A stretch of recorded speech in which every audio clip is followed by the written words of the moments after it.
જય સ્વામિનારાયણ અને જય માતાજી. ખરેખર આજે ફાઇનલી મારી દીકરી મોટી થઈ ગઈ છે. કારણ કે એ હોસ્ટેલમાંથી ઘરે આવે છે, આલ્ફા સૈનિક સ્કૂલમાં ભણે છે અને ત્યાંથી ઘરે આવે છે અને ત્યાંથી કપડાં આ વખતે લાવવા નથી દીધા, એટલે મારી દીકરી અમે કપડાની શોપિંગ કરવા જઈએ છીએ.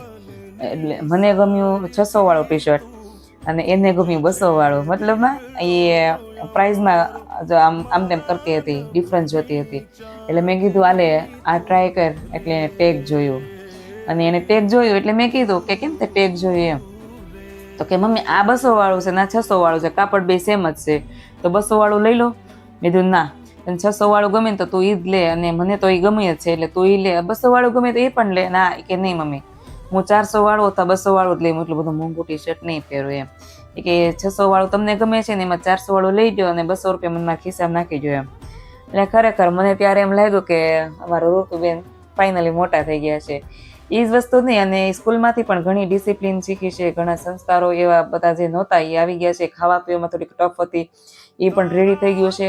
અને બીજી વાત, એને ત્યાં એક એવો પ્રસંગ માતા પિતાનો કીધો હશે, અને જ્યારે એ પ્રસંગ મને સંભળાવતી હતી મારી ઋતુ, અમે રેસ્ટોરન્ટે મારી દીકરી વાતો ચડ્યા અને એ પ્રસંગ મને સંભળાવતી હતી કે મમ્મી પપ્પા આવા હોય, મમ્મી આવા હોય, અને એની આંખમાંથી તો જાણે આંગુડાનો વરસાદ ન થઈ ગયો હોય.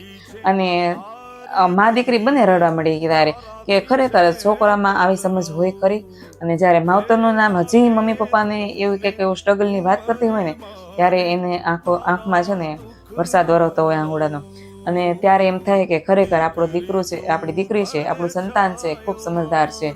અને દીકરીમાં એટલા સમજદારી આવે અને તો આપણા માટે બીજી વિશેષ વાત પણ શું હોય. અને મારે આરું પણ ખાવામાં થોડીક ટફ છે, એટલે એ નખરા કરતી હોય તો મને એમ કે જો હું હોસ્ટેલમાં રહું છું ને બેન, તો મને ખાવામાં બહુ બરોબર નથી મળતું, મને જે ભાવે નથી મળતું. મારે ડેલી માટે બધા સબ્જી ખાવા પડે અને જે આવે ને મારે ખાવું પડે છે.